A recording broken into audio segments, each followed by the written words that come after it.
देखो, बीपी सिंह की प्रतिमा आप 16 फीट की लगाओ चाहे 22 फीट की लगाओ, क्या, और तमिलनाडु में लगाओ चाहे बंगाल में लगाओ, उसका अभी भाजपा से लेना देना नहीं। ये अभी कांग्रेस के साथ रिश्ता कैसे चलेगा, बीपी सिंह की मूर्ति जितनी आप बढ़ाते जाओगे उतना गांधी परिवार के लिए मुश्किल होती जाएगी। ठीक, इसलिए अरे भाई अब से नहीं लाओ, ये मेरे सब बात नहीं, आप जब अवसर आए तो बोलना ये सब नहीं करो।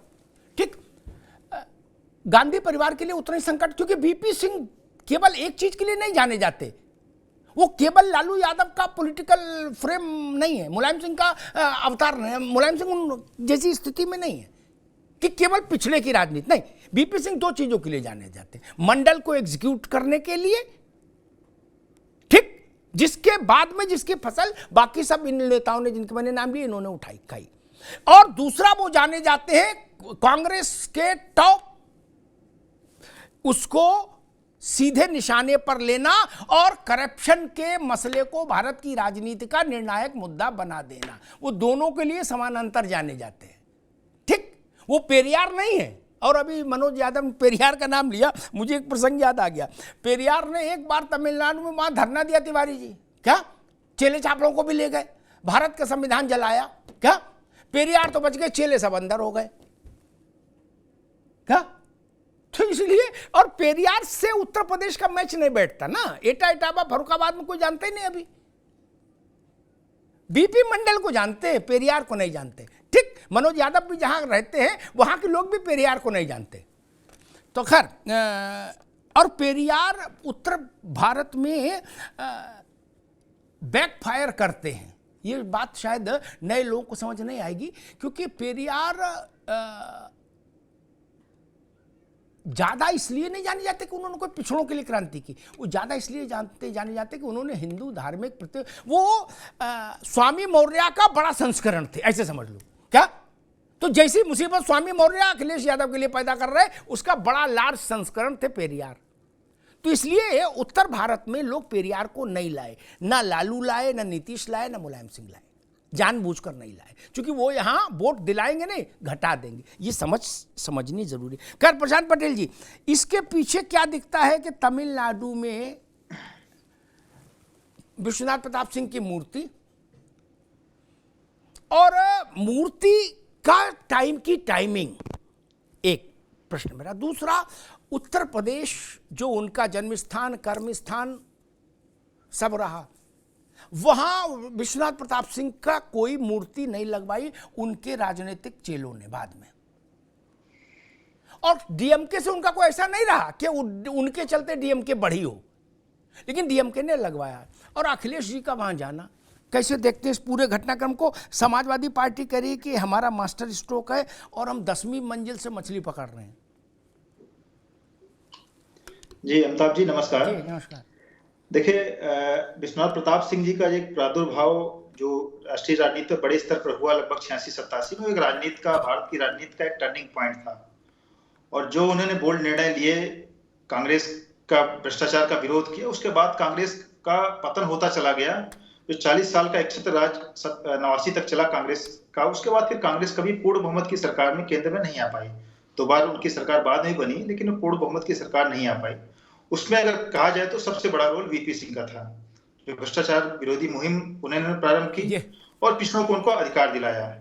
कांग्रेस क्योंकि पहले से ही पिछड़ा विरोधी पार्टी के रूप में स्थापित थी, सदैव पिछड़ों के आरक्षण का विरोध किया। जब मंडल कमीशन आया तो राजीव गांधी ने 2 घंटे संसद में भाषण दिया ओबीसी मंडल कमीशन के विरोध में। तो जो वोट बैंक था वो शिफ्ट होता चला गया। कांग्रेस उत्तर प्रदेश में भी समाप्त हो गई 89 के बाद, और देश में भी जब नरसिंह राव जी की सरकार बनी, लेकिन वो तीन टांगों पर बनी। उसके बाद मनमोहन सिंह जी की पूर्ण बहुमत की सरकार नहीं बन पाई। और आज हमारे कांग्रेस के साथी आरक्षण की बात कर रहे हैं, जाति का जनगणना की बात कर रहे हैं, तो मैं इनसे पूछना चाहता हूँ, कर्नाटका में आपकी पूर्ण बहुमत की सरकार है, सिद्धारमैया जी ने पिछले टेन्योर में जाति की जनगणना कराई थी, क्यों आंकड़े नहीं जाहिर कर देते? भाई वहां तो आपकी पूर्ण बहुमत की सरकार, कोई सा दिक्कत भी नहीं, कोई सरकार गिरने का खतरा भी नहीं है। 3 राज्यों में भी वर्तमान में आपकी सरकार है, छत्तीसगढ़, झारखंड और राजस्थान। यहाँ ओबीसी को 27% आरक्षण नहीं है, यहाँ पर आरक्षण लागू कर दीजिए। तो कम से कम जहां पर आप हैं पहले वहां पे पिछड़ों को अधिकार दे दीजिए। उसके बाद जब आएंगे केंद्र में, जब आएंगे नहीं आएंगे तो भविष्य काल की बात है, तो बाद में देखा जाएगा। आज तो कम से कम आप अधिकार दे दीजिए। रही बात माइनॉरिटीज के अल्पसंख्यक को रिजर्वेशन देने की, ये संविधान के विरोध में है। हमारे संविधान निर्माता बाबा साहब नेहरू जी ने उन्होंने उस समय इस विषय को नहीं रखा था। उसमें माइनॉरिटीज को धर्म के आधार पर कोई आरक्षण का प्रावधान संविधान में नहीं है। तो इस तरह आप संविधान विरोधी बात करते हैं, आप लागू करते हैं, कोर्ट उसको रिपील कर देती है। तो कृपया इस तरह की बात न करें। ये आप कहीं भी लागू करने का प्रयास करें, कोर्ट उसको हटा देगी। कि जो आरक्षण आप दे सकते हैं, पिछड़ों को दे सकते हैं, तो पिछड़ों को आप दे दीजिए 27%, और जातिगत जनगणना की रिपोर्ट जो है कर्नाटक में लागू कर दीजिए। फिर जब आप कहेंगे तो जनता फिर आपकी बात को विश्वास भी करेगी।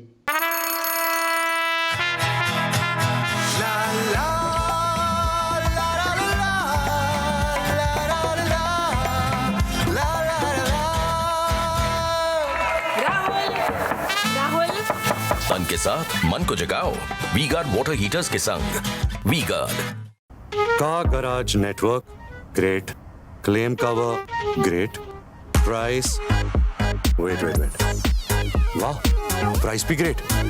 Tata AIG car insurance, trusted नाम, फैंटास्टिक नाम। हम बाइकर्स हैं अलग इस दुनिया से भी। अगर कुछ कॉमन है तो बस ये थ्रिल जिसकी चाहत कभी कम नहीं होती। ये हमारी रगों में दौड़ता है और हमारी मशीन्स की रगों में भी। Motto next level thrill. अच्छा अमिताभ तिवारी जी, होता क्या है कि कोई व्यक्ति ऐसा होता है कि उसको आप जैसे ही लाइमलाइट में लाओगे तो उससे जुड़ी बाकी चीजें भी लाइमलाइट में आ जाएंगी। ऐसा नहीं हो सकता कि बीपी सिंह को 35% लाइमलाइट में लाएं और 65 बचा लें। नहीं, विश्वनाथ प्रताप अगर लाइमलाइट में आएंगे, उनकी स्मृतियां, तो मसला खड़ा होगा बोफोर्स का भी। करप्शन इन हाई प्लेसेस वहीं से शुरू हुआ पॉलिटिकल इशू। फिर मसला यह भी खड़ा होगा कि वे जो बात अभी प्रशांत पटेल कह रहे थे, राजीव गांधी का वो ऐतिहासिक भाषण है लोकसभा में, क्या कोई प्रवक्ता वक्ता नहीं, छोटा एमपी नहीं बोला, खुद राजीव गांधी हिमसेल्फ। और उन्होंने कहा है कि रविश है मंडल आयोग की रिपोर्ट, हम इससे सहमत नहीं। क्या फिर वो भी मसला खड़ा होगा? नहीं, वीपी सिंह अकेले तो नहीं जिंदा हो सकते ना कि भाई इतने % जिंदा हो जाए जी। जैसे तो ये समस्या तो कांग्रेस के लिए पर खड़ी हो जाएगी। हाँ, मतलब पॉलिटिकल हिस्ट्री में कॉन्ट्रडिक्शंस तो बहुत सारे होते हैं, उसमें से बहुत सारे आपने अभी गिना दिए जी।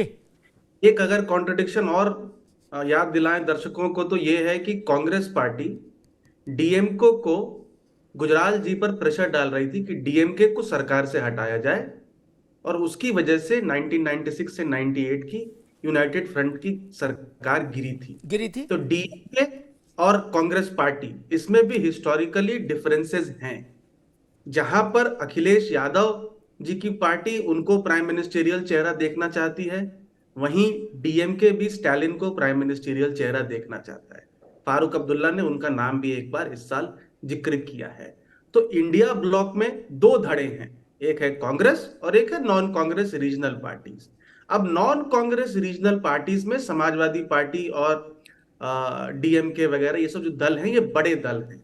मुझे लगता है कहीं ना कहीं ये ब्लॉक विद इन ब्लॉक की जो एक पॉलिटिक्स है कि इंडिया ब्लॉक में रीजनल पार्टीज का प्रतिनिधित्व कौन करेगा, अखिलेश यादव, स्टालिन, ताकि सीटों में जो बार्गेनिंग की चर्चा हो, क्योंकि अब 3 तारीख को रिजल्ट भी आने वाला है, दोनों पार्टियों की नजर वहां भी है।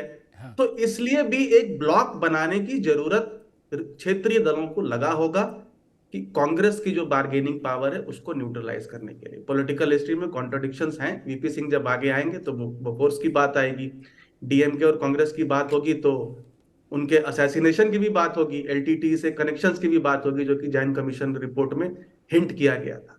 तो ये सारे कॉन्ट्रडिक्शंस है और politics is the art of managing contradictions. तो अब देखना पड़ेगा कि कांग्रेस पार्टी इसको कैसे इन कॉन्ट्रडिक्शंस को मैनेज करती है। दोनों तरफ की लामबंदी तैयारी हो रही है 3 तारीख के बाद के सीटों के डिस्ट्रीब्यूशन को लेकर। रत्नाकर जी, क्या कांग्रेस को ऐसा भी कहीं एक कोने में उसके मस्तिष्क में ये भी बात आती है कि बीपी सिंह को एक खास डिजाइन के तहत जिंदा किया जा रहा है दोबारा से? क्योंकि बीपी सिंह, जैसे मैंने कहा, न्यूट्रल बात ये है, बीपी सिंह अलोन केवल मंडल पोर्शन भर जिंदा नहीं हो सकते ना। बीपी सिंह अगर फिर खड़े होंगे, चर्चा होगी तो इन टोटो होंगे, संपूर्णता में खड़े होंगे। तो बीपी सिंह का क्या राजनीतिक जीवन है? राजीव गांधी से दो दो हाथ, यही ना। मंडल पे भी दो दो हाथ हुए, बोफोर्स में भी दो दो हाथ हुए, यही ना है कुल जमा खेल। देखिए अमिताभ जी, बीपी सिंह को आज याद किया जाता है तो मंडल आयोग की सिफारिशों को लागू करने के लिए याद किया जाता है। राजीव गांधी पे भी जो उन्होंने आरोप लगाए थे, वो राजीव गांधी उससे बरी हो गए और वो आरोपे में कोई दम नहीं था। तो अगर गांधी परिवार के ऊपर कहा जाए कि गांधी परिवार या कांग्रेस पार्टी को कोई क्षति अगर पहुंचाने की कोशिश के लिए खड़ा किया जाता है तो ये बिल्कुल अनर्गल बात है।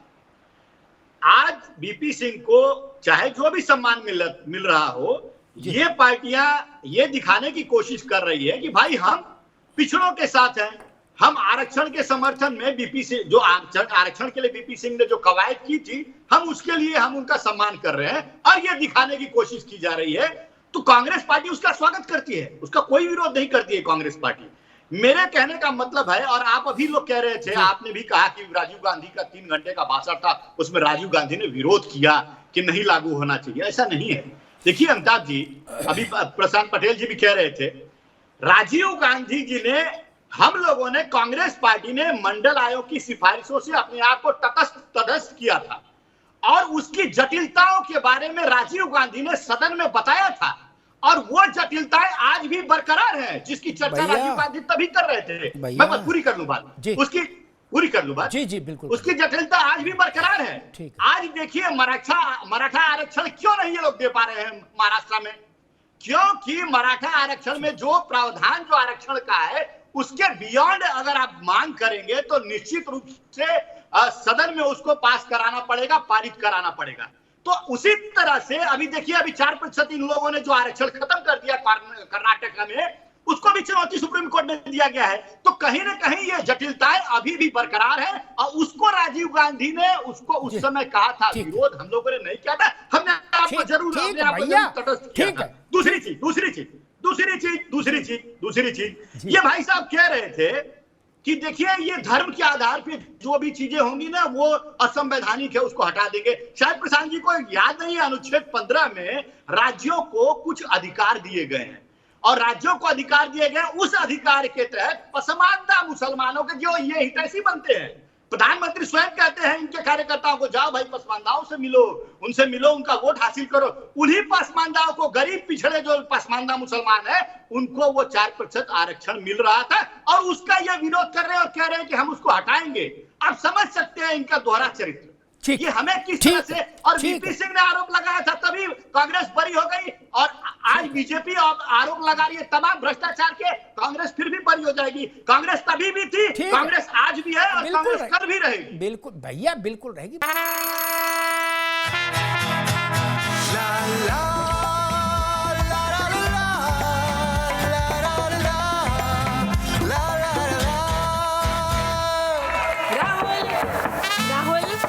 तन के साथ मन को जगाओ वी गार्ड वाटर हीटर्स के संग। वी गार्ड का garage network, great claim cover, great price.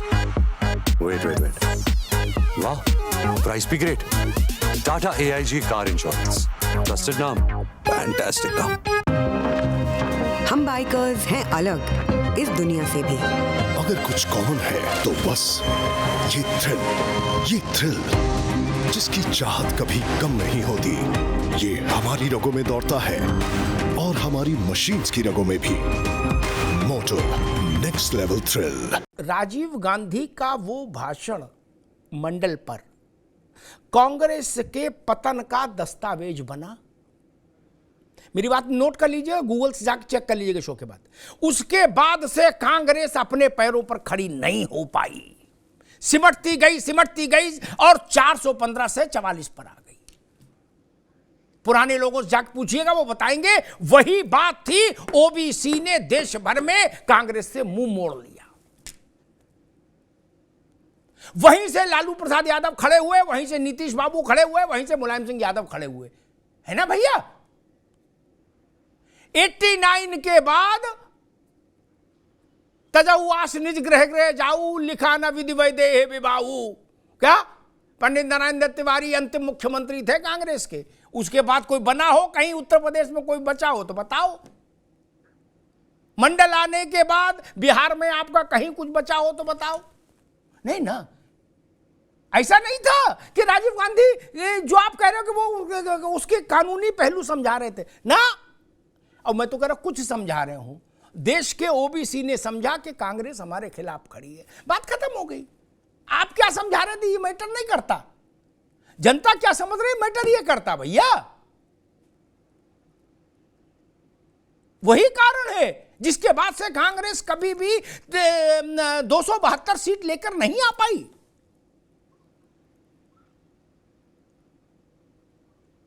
हमसे विश्वनाथ प्रताप सिंह ने कहा था कि अग्निहोत्री जी मैंने ऐसी व्यवस्था कर दी, यादव जी सुन लीजिए, कि केवल थर्ड फ्रंट ही नहीं, बोले भाजपा और कांग्रेस में भी, बोले कांग्रेस अशोक गहलोत को किनारे नहीं कर सकती, तब भूपेश बघेल नहीं थे, अशोक गहलोत थे तब भी, क्या बोले वो माली है, बोले भाजपा कल्याण सिंह को नहीं किनारे कर सकती, बोले ऐसी व्यवस्था कर दी। अब मैंने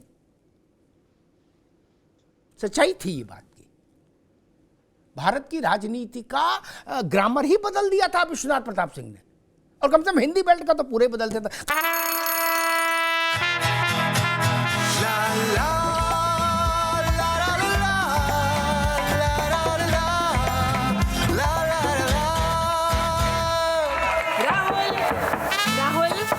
तन के साथ मन को जगाओ वी गार्ड वाटर हीटर्स के संग। वी गार्ड का garage network great, claim cover great, price wait वाह, प्राइस भी great. Tata AIG car insurance, trusted नाम, फैंटास्टिक नाम। हम बाइकर्स हैं अलग इस दुनिया से भी। अगर कुछ कॉमन है तो बस ये थ्रिल जिसकी चाहत कभी कम नहीं होती, ये हमारी रगों में दौड़ता है और हमारी मशीन्स की रगों में भी। Motto next level thrill.